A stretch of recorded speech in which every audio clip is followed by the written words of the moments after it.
My name is Clara. I'm 29 years old, and for as long as I can remember, my hands have been my life. This workshop, the smell of sawdust and wood stain, this is my sanctuary. It's where I create, where I feel whole. To my family, however, it's just the place where their disappointing daughter wastes her life on a pointless hobby. At our annual Christmas dinner, in front of everyone, my parents called me the most useless child they had. They demanded I give up my dream to bail out my golden child brother. What they didn't know was that my useless hobby had just secretly made me more money than my brother had seen in years. And I had just discovered the real reason he was so desperate for cash. My reply didn't just silence them. It shattered the perfect family illusion they had built for decades. If you've ever felt like the underdog in your own family, comment below and let me know where you're watching from. And be sure to hit that like and subscribe button, because you're going to want to see how this story of family deception and long overdue justice unfolds. My family operates on a very simple, unspoken system. There is my older brother, Alex, and then there is me. We are the two pillars of the family, except his is carved from marble and gilded in gold, while mine is apparently made of rotting wood, useful only for propping up his when it wobbles. This wasn't a new development, it was the foundation upon which my entire childhood was built. Alex was the prodigy, the star athlete, the debate team captain who went on to a prestigious university and landed a high-flying job in finance. He was the return on our parents' investment. I, on the other hand, was the quiet, artistic child who preferred the company of books and tools to trophies and accolades. I found my passion not in a boardroom, but here, in the grain of a piece of maple, in the satisfying curve of a hand-carved chair leg. After community college, I took what little savings I had, and a small loan from a supportive aunt, not my parents, to build this small workshop in a rented garage space. It smells of cedar and ambition here, a scent they've never bothered to experience. For years, I've run a modest business, making custom furniture. It doesn't bring in a six-figure salary, but it pays my bills, it allows me to live simply, and it fills me with a sense of purpose that Alex, with all his talk of mergers and acquisitions, seems to lack. To my parents, Richard and Eleanor, my life is a source of constant, low-grade embarrassment. They see my work not as a craft, but as a failure to launch. "When are you going to get a real job, Clara?" my mother would ask, her tone a mix of feigned concern and genuine disappointment. "You could have benefits, a 401k, this is just playing with splinters." My father was more direct. He'd refer to my business as your little hobby or that dusty shed thing. This dynamic has been painfully clear my whole life. I remember when I was 12, I spent 3 months building an intricate birdhouse, a perfect miniature replica of our own home, for the school science fair. The craftsmanship was so detailed it won first prize. I came home, beaming, clutching the blue ribbon. That same day, Alex's soccer team won a minor regional tournament. My blue ribbon was briefly acknowledged before being placed on the kitchen counter, while his plastic trophy was given the place of honor on the fireplace mantel. My father took the whole family out for a steak dinner to celebrate Alex's victory. My birdhouse was forgotten. The next week, I found the ribbon in a junk drawer, stained with coffee. It felt like a perfect metaphor for my place in the family.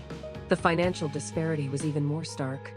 When I was in my early 20s, my old, unreliable car finally broke down for good. The repair cost was over $1,000 money I simply didn't have. I swallowed my pride and asked my parents for a loan, presenting them with a detailed repayment plan. They refused. "This is a valuable life lesson, Clara," my father had said, patting my shoulder patronizingly. "You need to learn to build an emergency fund." 2 weeks later, they wrote Alex a check for $5,000 so he could go on a networking ski trip to Aspen with his college friends. When I quietly pointed out the hypocrisy, my mother told me I was being ungrateful and petty. I ended up taking the bus for 6 months until I saved enough to fix the car myself. I learned to stop asking. I became self-reliant out of necessity. I supported myself, paid my own bills, and slowly, painstakingly, built a life for myself, brick by brick, plank by plank, without their help. I thought that by proving I could succeed on my own terms, I might finally earn their respect. I was wrong. My independence wasn't seen as a strength. It was seen as further proof of my otherness, my failure to conform to their vision of success. Every family gathering followed the same script. Alex would hold court, detailing his latest financial conquest, while I would be asked polite, dismissive questions about what little project I was working on.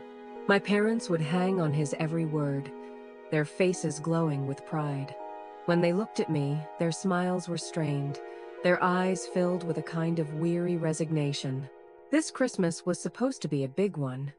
Alex and his wife, Tiffany, were flying in with their two perfect children.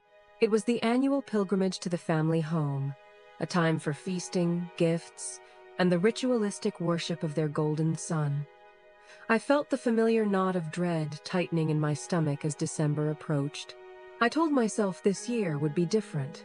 I had a secret, a small flicker of success I was holding close to my chest, and I hoped, foolishly, that it might finally be enough to make them see me. I had no idea that their need for a hero in Alex would soon require a sacrifice, and they had already chosen the lamb. The catalyst wasn't a single, explosive event. It was a slow-building storm, a gathering of clouds that had been on the horizon for weeks. The event was Christmas itself, the mandatory family summit held at my parents' meticulously decorated home. Their house was like a museum exhibit of suburban success, impeccably clean, filled with tasteful but impersonal furniture, and exuding an air of quiet judgment. Every year, it became the stage for the same play, and this year was no exception. The storm began with Alex's arrival. He pulled into the driveway, not in his usual BMW, but in a brand new metallic gray Porsche, a car that cost more than my entire workshop and all the tools in it. My father, who had been anxiously peering out the window for the past hour, rushed outside as if royalty had arrived. "Alex, look at this beauty!" he boomed, running his hand along the car's flawless finish as if it were a sacred relic. My mother followed, cooing over their grandchildren, who were dressed in coordinating cashmere outfits that probably cost more than my monthly rent. I had arrived an hour earlier, as requested, to help my mother in the kitchen. My arrival was met with a simple, "Oh, you're here. The potatoes need peeling." There was no rush to the door, no exclamation of delight. My presence was functional, expected. Alex's was an event. He strode into the house like a conquering hero, all charisma and expensive cologne. He enveloped my mother in a hug, handed my father a bottle of scotch that was older than I was, and the performance began. For the next hour, he and Tiffany held court in the living room, recounting tales of their recent vacation to the Swiss Alps, the promotions at their respective firms, and their son's acceptance into a ridiculously exclusive preschool. My parents listened, captivated, their faces alight with vicarious pride. Tiffany, his wife, sat beside him, a perfect accessory, nodding and smiling, her eyes occasionally flicking around the room with an air of detached superiority. I stayed in the kitchen, quietly mashing potatoes, the rhythmic thudding a counterpoint to the muffled sounds of laughter and adoration from the other room. I thought about all the other Christmases, the years of feeling like a ghost in my own family's celebration. My contribution to the family was apparently to provide the manual labor that facilitated their joy. It was a role I had played for so long, I almost didn't notice the bitterness rising in my throat. The real shift in the atmosphere, the moment the air grew thick with impending conflict, came when I brought out the appetizers. I had spent the previous evening crafting a beautiful charcuterie board on a live-edge walnut slab I had made myself. It was arranged with artisanal cheeses, cured meats, and homemade fig jam. It was a piece of my craft, an offering of my world to theirs. "Oh, Clara, that's nice," my mother said, her eyes flicking over it before immediately turning back to Alex. Alex, dear, tell your father about that new merger you were handling. Alex glanced at the board. You still playing with wood chips, Clara? He asked with a condescending chuckle. Don't you ever get tired of the mess? Before I could reply, my father clapped him on the shoulder. Leave your sister and her hobbies alone, son. Someone's gotta make the, cheese plates. The laughter that followed felt like a physical blow. They weren't just dismissing my work, they were mocking it, reducing my passion and my livelihood to a trivial party accessory. I retreated to the kitchen, my face burning. I could feel the old, familiar shame creeping in, the feeling that I was somehow less than, that my life was a disappointment. But this time, something else was there too, a spark of anger.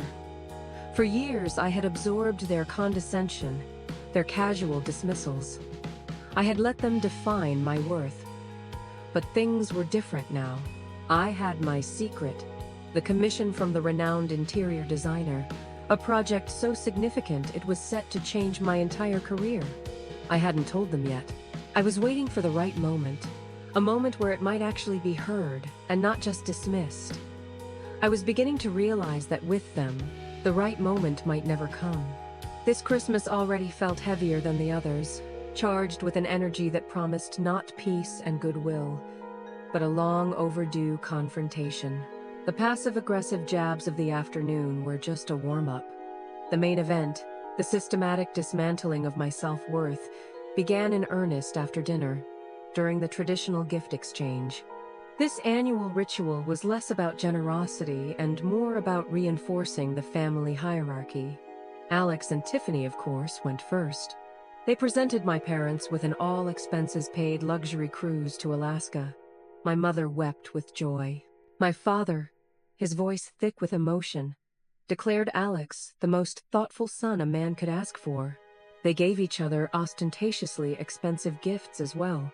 A Rolex for him, a diamond tennis bracelet for her, exchanging them with the practiced ease of a couple performing for an audience. Then it was my turn. I had spent weeks crafting a gift for them, a handcrafted mantel clock made from a single piece of reclaimed cherry wood from our grandfather's old farm. The design was intricate, with inlaid details and a quiet, elegant mechanism. I had even carved their initials and wedding date subtly into the back. It was a piece of our family history, transformed into something beautiful and functional. I presented it to them, my heart pounding with a foolish mix of hope and anxiety. "Oh," my father said, taking the heavy clock. He turned it over in his hands, his expression unreadable. "It's very woody." "It's lovely, dear," my mother added, her smile not quite reaching her eyes. She ran a finger over the smooth surface. "We'll have to find a place for it.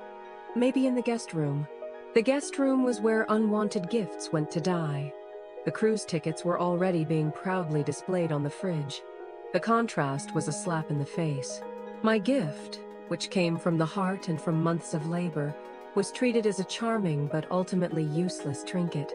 Alex's gift, which came from his wallet, was treated as a profound declaration of love. The next incident was more direct. As we sat around the fire, my father turned to me.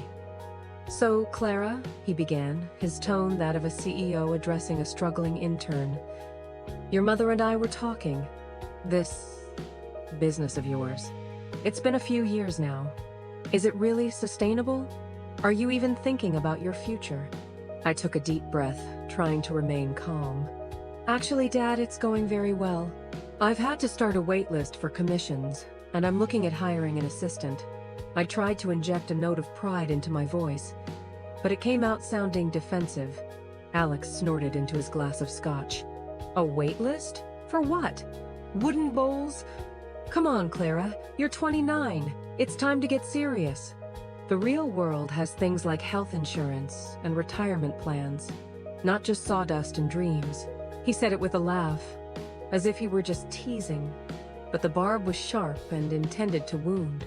"My business is insured, and I have a retirement plan," I said, my voice tighter than I intended.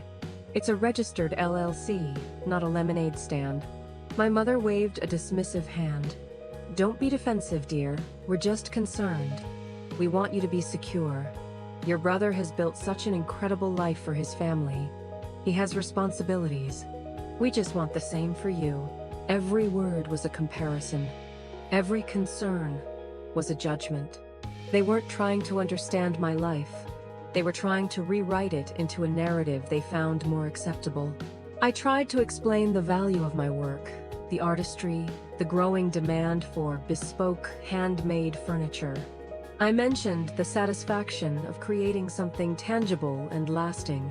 They listened with blank expressions, as if I were speaking a foreign language. "That's all well and good," my father said finally. "But it doesn't pay for a mortgage in a good school district, does it?" The finality in his tone shut down the conversation completely. My attempt at a calm, rational discussion had failed. They didn't want to understand. They wanted me to concede. They wanted me to admit that my life was a mistake, and that their golden son's path was the only one of value. I felt exhausted, defeated. It was like arguing with a brick wall.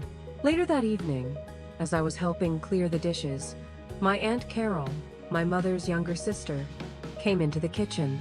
She was the only member of the family who had ever shown genuine interest in my work. She had a small, beautiful cutting board I'd made her years ago that she used every day. She put a hand on my arm, her eyes full of a sympathy that made me want to cry. "Don't let them get to you, honey," she whispered, glancing towards the living room. "What you do is a real gift. It takes skill and soul, things you can't buy. They're just too blind to see it. They're so obsessed with Alex's version of success that they can't recognize any other kind. It's their loss, Clara. Truly." Her words were like a lifeline.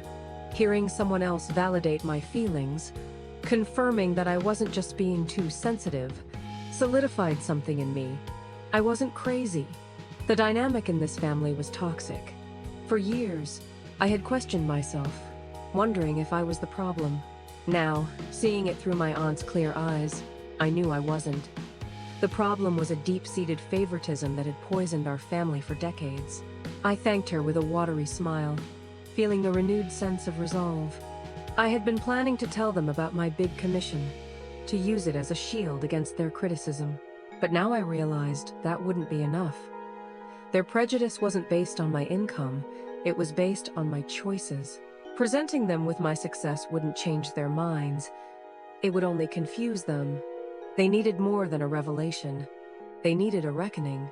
I could feel the evening hurtling towards a conclusion, a confrontation that had been brewing for nearly 30 years. I just didn't realize how cruel and calculating their final move would be. The breaking point, the moment that transformed my simmering resentment into cold, hard resolve, came after dessert. The atmosphere was thick with the cloying sweetness of my mother's trifle and my father's self-satisfaction. He cleared his throat. A sound that always signaled a grand pronouncement was imminent. He stood up, glass of scotch in hand, and beamed at his son. "As you all know," he began, "your mother and I are incredibly proud of Alex. He has worked tirelessly to build a wonderful life for Tiffany and the kids. And now, they're ready for the next step. A new home, a place with a yard, in a top-tier school district." My mother clasped her hands together, looking at Alex as if he had just discovered a cure for a disease.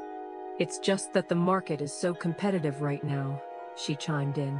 "Even for someone as successful as Alex, coming up with a substantial down payment is a challenge." I felt a prickle of unease. I knew this was leading somewhere, and I knew I wasn't going to like it. Alex took his cue, adopting a look of humble gravitas. "It's true," he said, shaking his head sadly. "We found the perfect place, but we're just a little short on the liquid capital to make a competitive offer. We're talking about legacy here, about a home for our children to grow up in." Then, my father turned his gaze to me. It was a look I knew well, the look of a man about to impose a decision he had already made, cloaked in the language of family. "Clara," he said, his voice dropping into a tone of serious paternal authority, "we as a family have come up with a solution. A way for everyone to contribute to Alex's future." I said nothing, gripping the arms of my chair so tightly my knuckles turned white. "Your workshop," he continued. That garage space you rent. It's an expense. And the business, well, it's a nice little hobby, but it's not a career. It's time to be practical. It's time to think about family. I could see where this was going. The air left my lungs.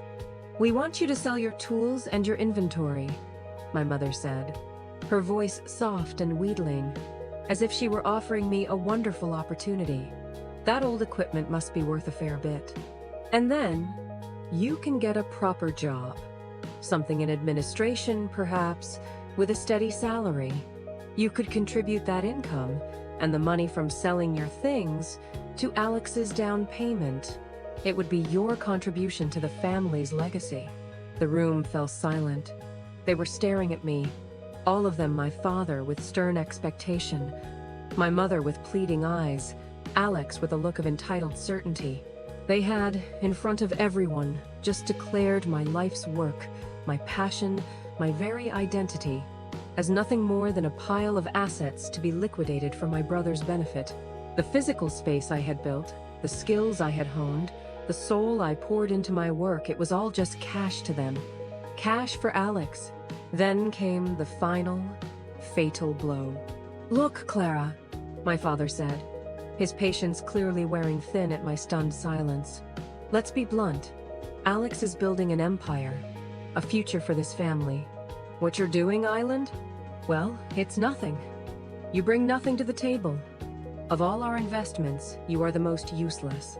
This is your chance, for the first time in your life, to do something truly valuable for this family. Useless. The word hung in the air, sharp and venomous. It wasn't just an insult. It was the summary of their entire perception of me. It was the distillation of 30 years of being second best, of being misunderstood and undervalued.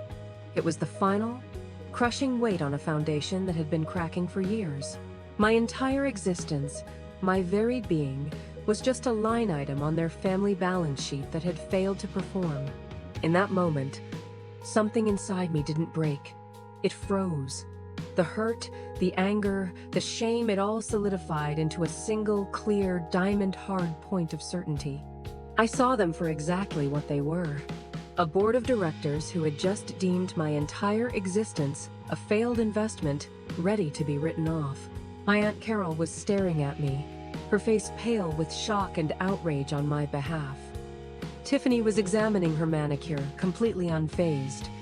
And Alex was smiling, a small, triumphant smirk. He had won. He had finally convinced them to erase me completely. But as I looked at his smug face, another memory surfaced. A conversation I'd accidentally overheard a few weeks prior. A frantic phone call he'd made from our parents' back porch, thinking no one was listening. The pieces clicked into place. The Porsche, the talk of a new house, the desperation. It wasn't about a down payment. It was about something else entirely. And I finally understood. The game wasn't over. They had just handed me all the cards. The shock in the room was palpable. They expected me to cry, to argue, to storm out. They expected the emotional reaction of the useless child they had always known. Instead, I became preternaturally calm. The storm inside me quieted, and a chilling clarity took its place. I looked at each of them, my gaze lingering for a moment on my brother's self-satisfied face. "Okay," I said, my voice even and steady. "I understand." This was not the response they anticipated. My mother looked relieved, my father nodded with stern approval, and Alex's smirk widened. They thought I had capitulated. They had no idea I was simply agreeing to play the game, but by a new set of rules, my rules. Let me tell you what they didn't know. For the past 4 months, I had been working on the biggest project of my life. It started with an anonymous email, which I almost deleted, thinking it was spam. The sender was an assistant to Julian Vance, one of the most celebrated and reclusive interior designers in the world. He had seen a piece of my work, a small side table in a niche design magazine, and had been captivated by its simplicity and craftsmanship. After a series of discreet video calls and signed NDAs, He commissioned me to create 12 signature pieces for his highly anticipated private gallery opening in New York City. The experience was transformative.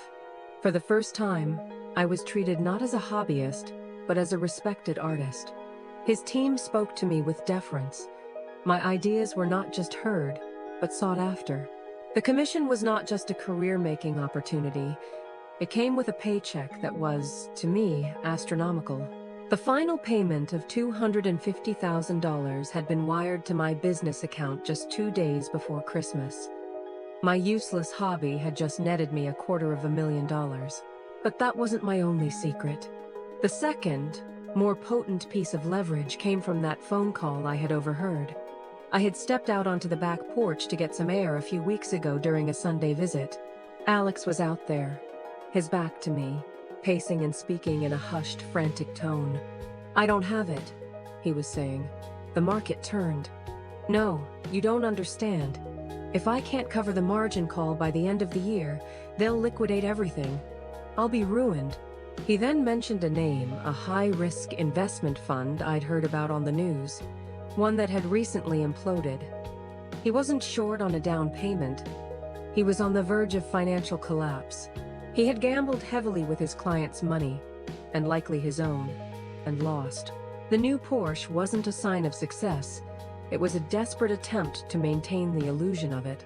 The down payment for a new house was a lie, a cover story to get my parents and now me to give him the cash he needed to cover his catastrophic losses before his world came crashing down. How could I be so sure? Because after that call, my intuition gnawed at me. The next day, I had a consultation with a new financial advisor to discuss how to handle my commission payment. On a whim, I mentioned my brother's name and the fund. The advisor, a sharp woman named Sarah, gave me a knowing look. "Let's just say," she had said carefully, "that a lot of successful people are about to be exposed. That fund was a house of cards." She then showed me how to look up public trading disclosures. While I couldn't see his personal finances, I saw enough red flags connected to his firm's activities to know that my suspicions were not just paranoia. Alex wasn't building an empire. He was frantically trying to patch the cracks in a crumbling facade. Sitting there at the Christmas dinner table, armed with this knowledge, my plan began to form. It was simple, elegant, and devastating. I wouldn't just refuse their demand. I would expose the entire charade. I would dismantle their precious hierarchy, not with anger or tears, but with cold, hard facts. The next morning, while everyone else was sleeping off the wine and self-satisfaction, I was in my workshop. I wasn't packing. I was preparing. I logged into my bank account and printed out a statement showing the recent wire transfer from Vance Designs LLC. I folded it neatly and placed it in my purse. Then, I wrote down the name of the collapsed investment fund and the date of the margin call I'd heard Alex mention on a small, clean index card. These were my weapons. Not wood and nails, but paper and ink. The truth. I felt a sense of cold purpose I had never experienced before. My hands, which usually trembled slightly with creative energy, were perfectly still. I spent the rest of the day playing the part of the dutiful, defeated daughter. I allowed my mother to talk to me about potential administrative jobs. I nodded along as my father outlined the logistics of selling my tools. Each word they spoke, each piece of condescending advice they gave, only strengthened my resolve. They were so confident in my powerlessness, so blinded by their own narrative, that they couldn't see the cliff they were about to be pushed off. The stage for the final act was set for that evening. They wanted a family meeting to finalize my contribution. I agreed. I told them I had a counter-proposal to present. They thought I was going to bargain for a small percentage. They had no idea I was coming to collect the whole damn thing. That evening, the family gathered in the living room again. The fire crackled, casting long shadows on the walls. The mood was one of quiet finality. My parents and Alex sat opposite me, a tribunal ready to accept my surrender. Tiffany was there, scrolling through her phone, already mentally spending my money. My Aunt Carol had insisted on staying, positioning herself on a chair slightly behind me, a silent, supportive presence. My father began, his voice oozing with false magnanimity. "Clara, we're glad you've come to your senses. This is for the best. Now, let's discuss the plan. I've already contacted an auctioneer about your—" "Actually," I interrupted, my voice cutting through his sentence like a saw through soft pine. "I believe I said I had a counter-proposal." Alex chuckled, a sound full of arrogance. "Clara, there's nothing to propose. This isn't a negotiation. It's a family decision." "Oh, I think it is," I replied, leaning forward and placing my purse on the coffee table. I looked directly at my father. "You said last night that I was the most useless child, that I bring nothing to the table. You said it was time for me to do something valuable for this family. And we stand by that," he said, his jaw tightening. "It's for the greater good." "Good," I said, a small smile playing on my lips. "Because I agree. It is time I did something truly valuable. But my contribution won't be from selling my workshop. It will be from saving this family from complete and utter ruin." A confused silence fell over the room. I reached into my purse and pulled out the folded bank statement. I placed it on the table with a soft, definitive sound. 4 months ago, I began, my voice clear and strong. I was commissioned by the designer Julian Vance to create the complete furniture collection for his new private gallery. I have spent every waking hour since then working on it. 2 days ago, upon completion of the project, he wired me the final payment. I unfolded the paper and pushed it towards them. As you can see, my pointless hobby just brought in $250,000. The silence was now deafening. My father picked up the paper, his hands trembling slightly as he stared at the number. My mother's jaw dropped, a small, audible gasp escaping her lips. Alex's face went white as a sheet of birch. He snatched the paper from my father, his eyes scanning the numbers, the name Vance Designs, LLC, as if he couldn't believe what he was seeing. This can't be real," he stammered, looking from the paper to me, his eyes wide with disbelief and a flicker of fear. "It's very real," I said calmly, "and that's only half of my proposal. The second half concerns you, Alex." I turned my full attention to my brother. His manufactured confidence had evaporated, replaced by a raw, naked panic. "You're not looking for a down payment on a house, are you?" I asked, my voice soft but piercing. "A house is the last thing on your mind."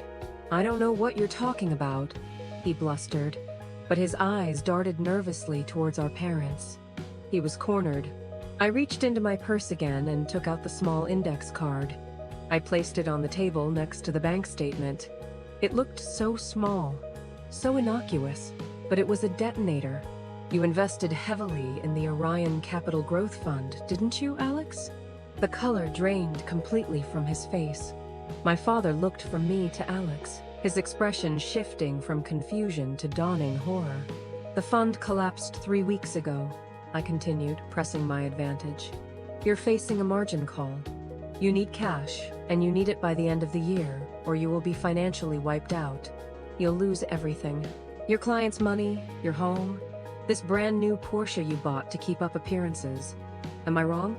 Alex opened his mouth, but no sound came out. He just stared at me, exposed and defeated.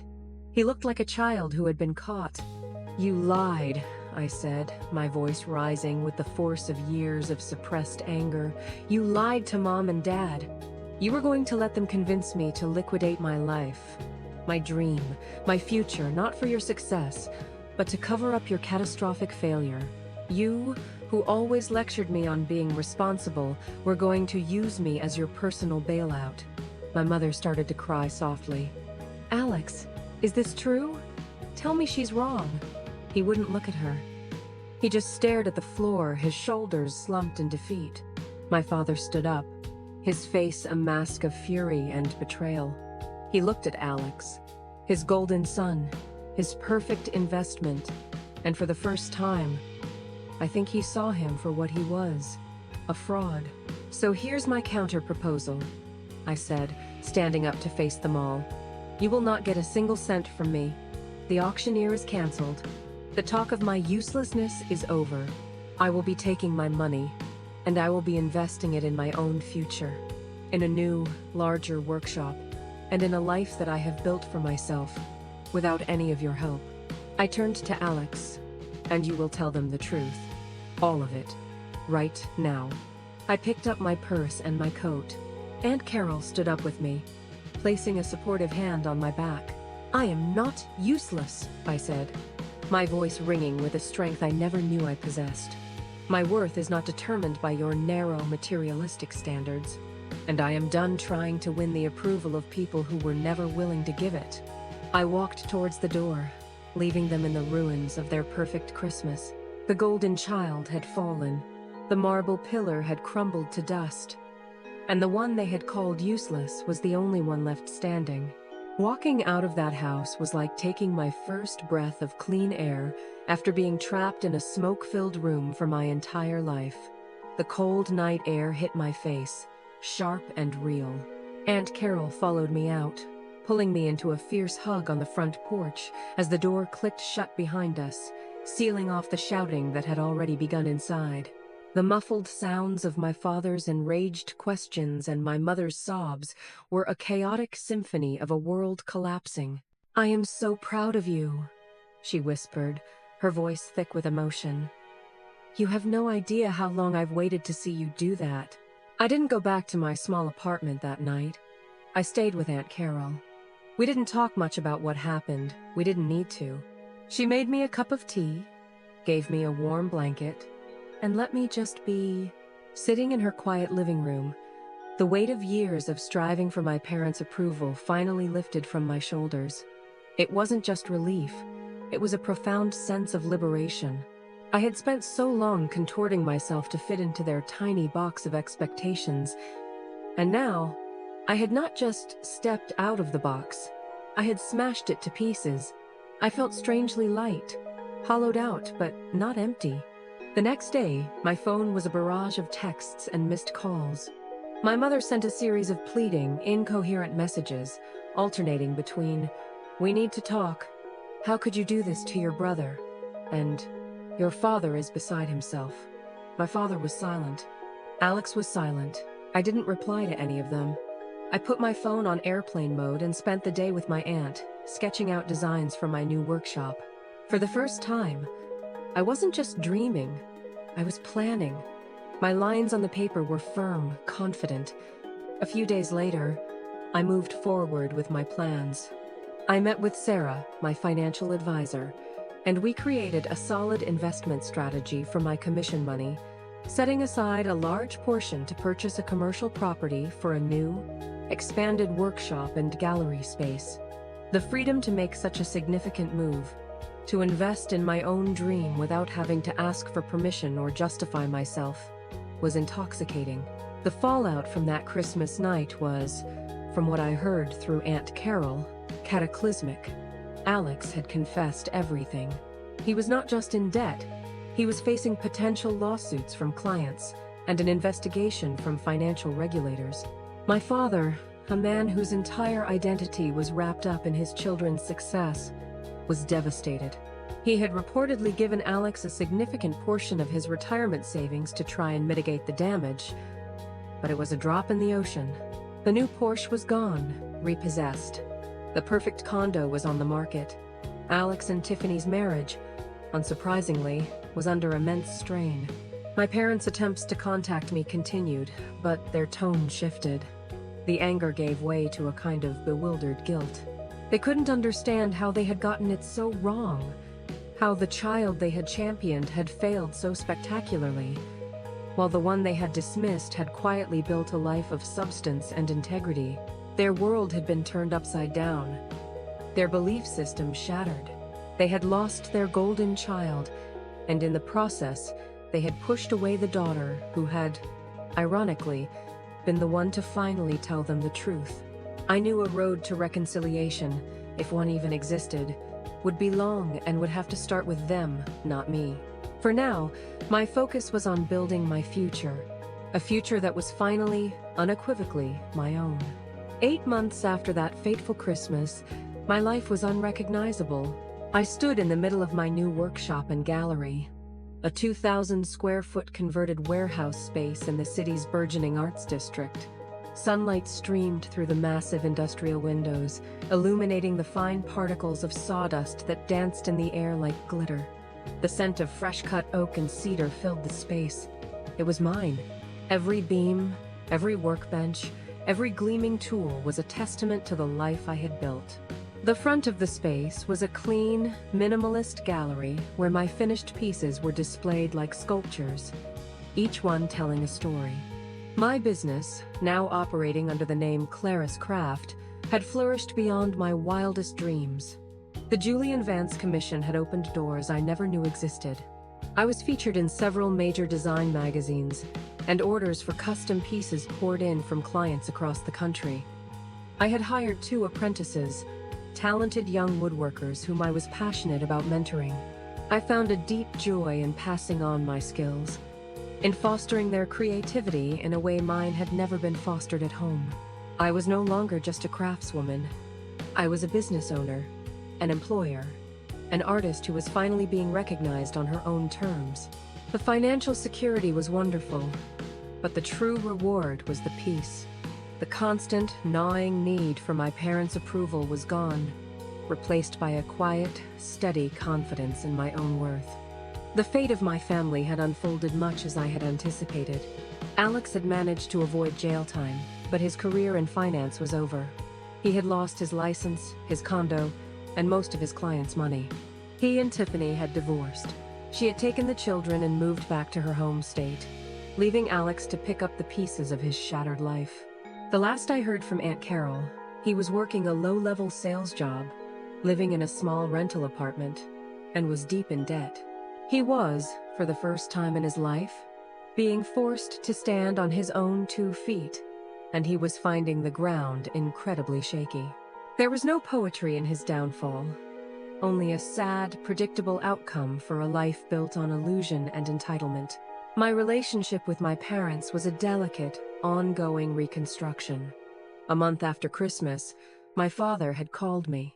His voice was different, humbled, tired. He didn't ask for forgiveness, not directly. Instead, he asked if he could see my workshop. I agreed. He came alone. He walked through the space, running his hand over a finished dining table, examining the intricate joinery of a bookshelf. He asked questions, real questions, about the type of wood, the time it took, the techniques I used. He didn't say much, but for the first time, he seemed to be truly seeing my work. "Your grandfather would have been proud," he said finally, his voice thick. He always loved working with his hands. It was the closest he had ever come to giving me a genuine compliment. My mother had taken longer.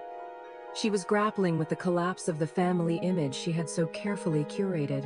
She eventually started coming to the gallery on Saturday afternoons, sometimes just sitting quietly and watching me work.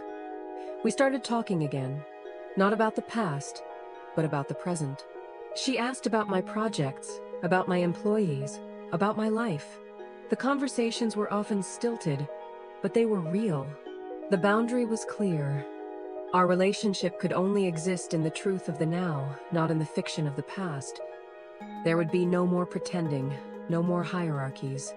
I had established a new family too, a chosen family. My Aunt Carol was a constant presence in my life. My employees, my clients, my fellow artisans in the district, these were the people who saw me, supported me, and shared my values. We were a community built, not on obligation or blood, but on mutual respect and shared passion. My life wasn't just about work anymore. It was full. I had started taking sailing lessons, something I'd always wanted to do. I had time for friends, for travel, for quiet moments of reflection. I was not just surviving, I was thriving. The girl who had been called useless had discovered that her true value had nothing to do with her family's approval and everything to do with her own integrity and strength. Looking back on that Christmas, I realize it wasn't an ending. It was a violent, necessary beginning.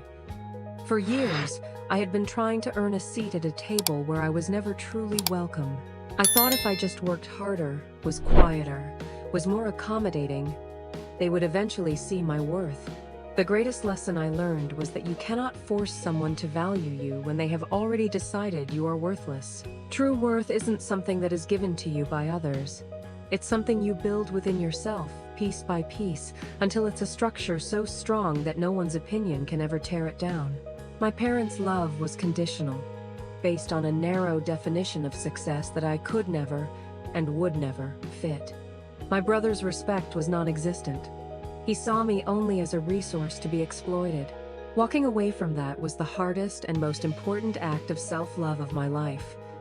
I had to burn down the old, rotten structure of my family dynamic to build something new and healthy from the ashes. It was only by letting go of the family I thought I wanted that I was able to create the life I truly deserved. The money from the commission was the tool that gave me the freedom to act, but the strength to do it came from within. It came from every hour I had spent alone in my workshop, honing my craft, believing in my vision even when no one else did. The irony is that by calling me useless, my parents finally forced me to see just how incredibly useful and powerful I truly was.